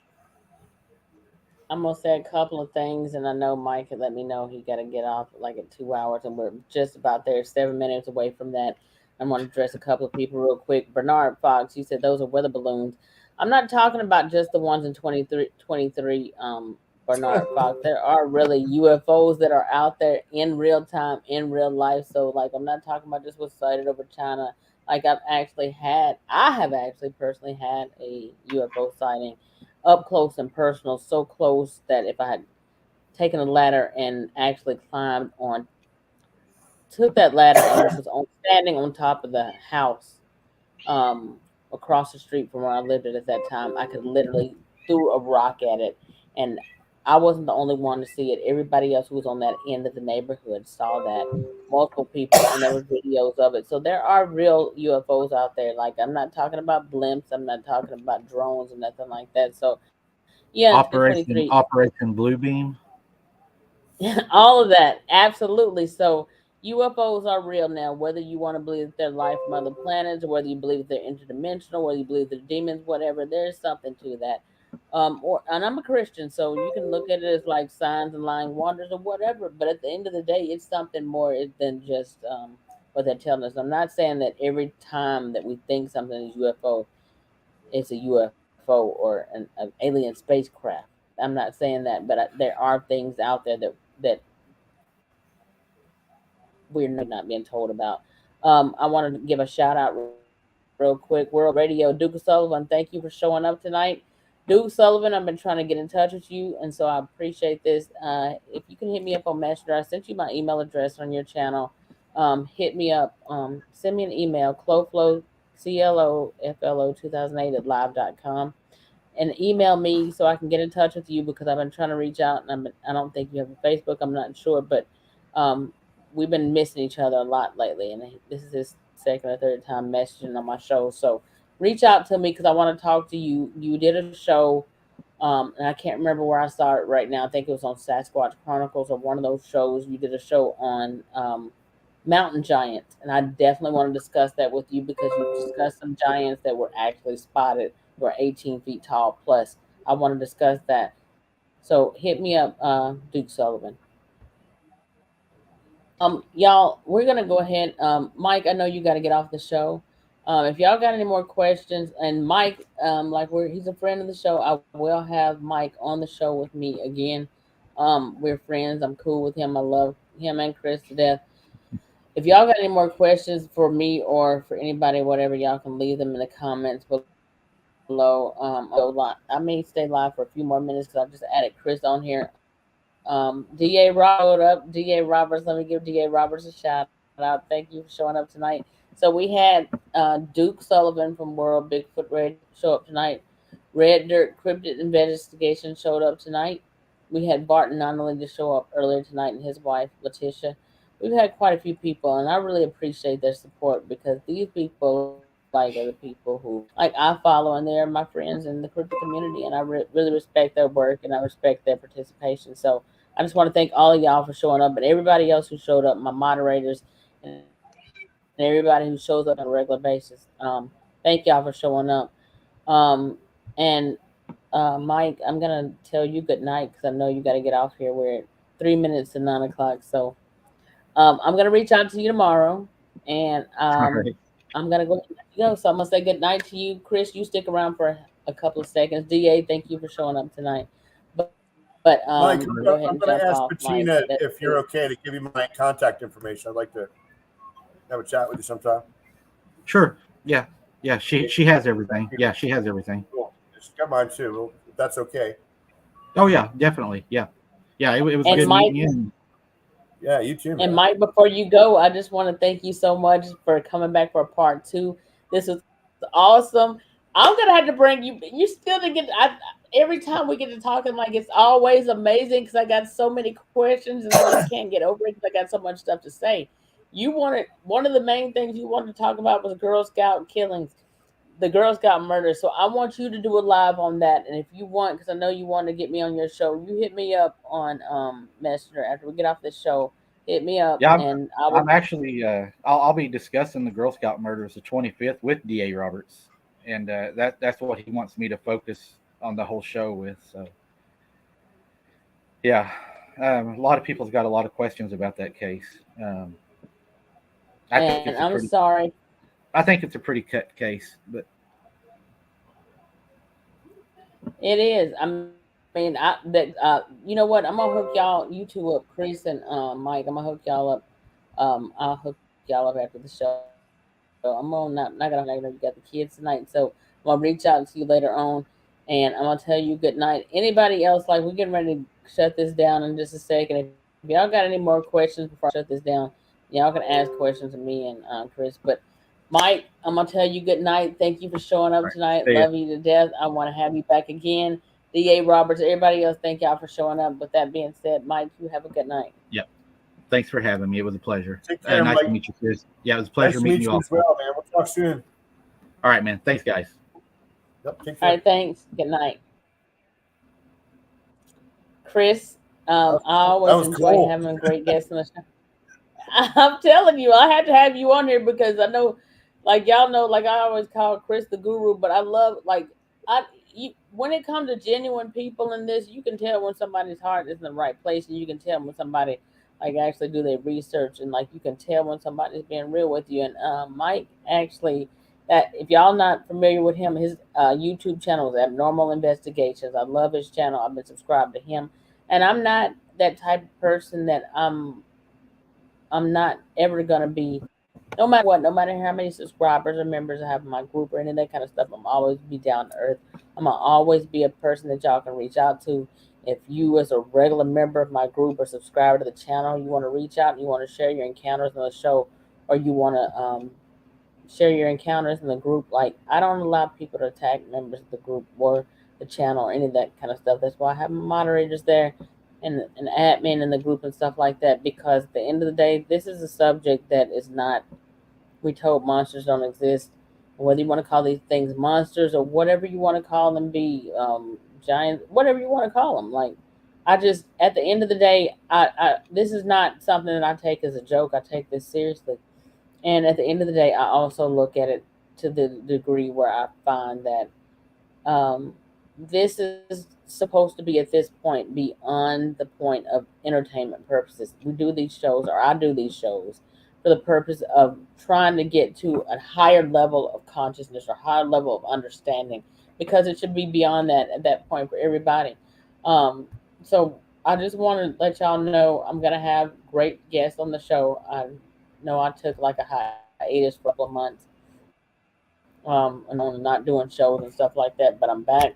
I'm going to be doing more shows. I'm going to have more guests on the show. Some of the shows that I did before I got on YouTube, I was doing them in the group before I came over to YouTube, and then I decided, because a lot of people were asking. So I just want y'all to know I do have another guest lined up, and I'm gonna keep that as a surprise until next Wednesday or Thursday when I'll start posting. I'm gonna keep that as a surprise for now. I have another special treat for y'all. Another big name in the cryptid community for y'all for next Friday.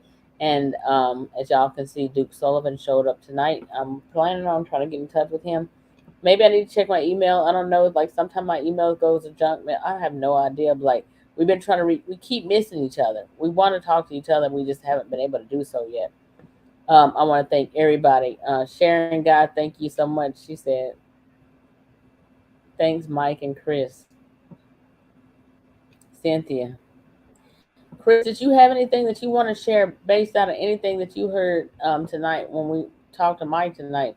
Did you have anything as you were listening that you felt like that was poignant, or something that you wanted to discuss as far as what he was discussing tonight? Because you brought up something about the bodies, and I just feel like as far as the bodies are concerned, I really do feel like bodies have been presented, and I think the government has bodies live and dead. I What are agree with your that. thoughts? I do. I think it's. I think my point was it's not believable for me that 100% of the time Uncle Sam or some other entity has stepped in. That there's more to it. That's all I was trying. And as far as the show, I'm still processing. I don't investigate individual encounter cases from a forensic angle that Mike does. So that's different for me. You know what I mean? Like I'm more wrapped up in what I've got going on. So that was kind of different. I like the way he approached it, methodical, logically, critically thinking. And he's got a great vibe to it. It's an honest, forthright vibe that I get, which I think is fantastic. We need more of that. He's a Absolutely, good person, great show. and if you're I, not I would have subscribed, enjoyed not being here, just listening to it. It was fantastic. I loved it. It's cool. and I gotta have you back again because we did not finish. We still gotta finish what we were discussing before. We got so much. I'm telling y'all, Chris is gonna be a regular face on this channel. Like I've had him on so many times. That's the guru right there. I told him he's a Smithsonian. I always call Chris the Smithsonian of the cryptid community, and that is my guru. That's my life coach. Come on. I'm extra, Chris. I Tell me can't more help about how great I am. it. Chris, I'm gonna reach back out. I need Linda Listen, to be hearing all this. where's Linda at? Linda going out. She having a good time She's shooting tonight. pool with her girlfriends tonight. She just texted me. We just got done eating snacks. We're shooting pool for an hour. I'm a little preoccupied anyway. I found a great way to spend my night. That's for sure. Well, I'm glad you joined in. Like Marquetta Jones. That's my moderator. She's the admin in the group also.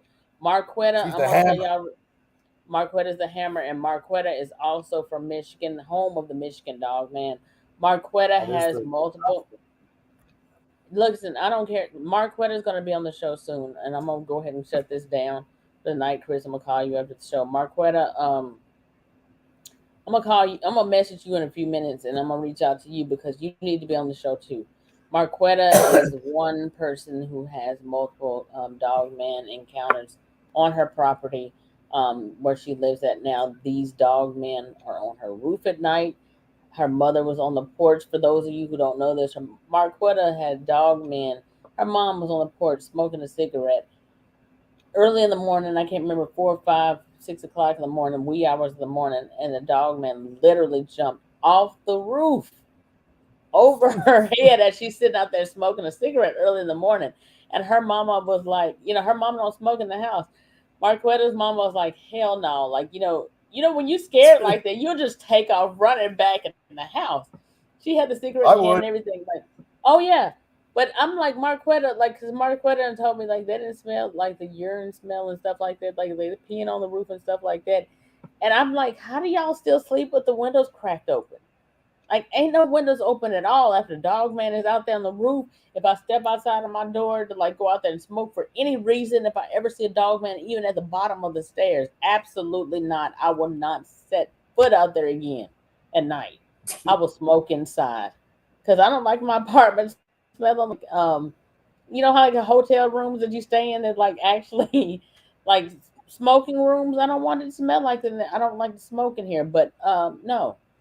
So Marquetta, I'm gonna reach out to you. We got a lot of stuff. Chris is gonna be back. And like I said, I'm gonna reach out to Duke Sullivan. I've got multiple other shows. Like I said, I'm backlogged right now on encounters since I was gone from October until the beginning of this month, February, whatever, doing shows. So I will be back again. Chris, thank you for joining me tonight. My Everybody in pleasure. the Well, chat, okay. And everybody in the chat, thank y'all for joining tonight. And I want to tell y'all all have a good night. Thank you. Love you guys. And I will see you guys again on the next live, whether that, for sure, we got another show set for next Friday.